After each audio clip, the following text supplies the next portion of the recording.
Pozdrav ljudi, moje ime je Miloš Stojanović i ovaj video za MS9. U ovom videu ću vam pokazati kako da skinete CodeBox, okruženje koje ću ja raditi programske jedinice.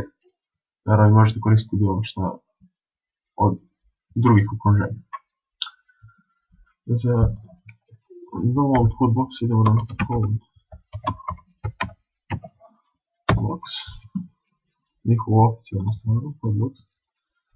Idemo na, on je open source program, tako da je besplatan. Idemo na download. Postoji više načina na koje možemo skinuti CodeBox, mi ćemo izabrati na jednostavni.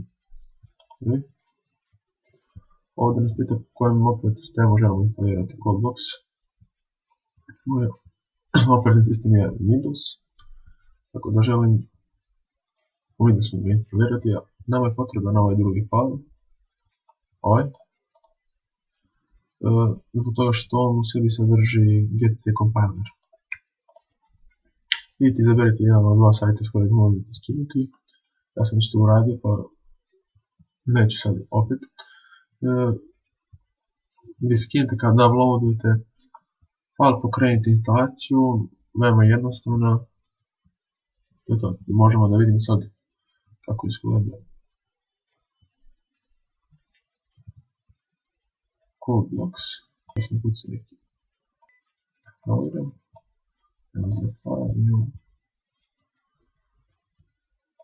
Editor novi projekat, ćemo na file, new, project, konzola, application, c, printer. Zapamtit ćemo ga ovdje, kreiramo ono novi folder. Ovdje se bere koji ćemo compiler da zovem najbolje unuvice. I evo,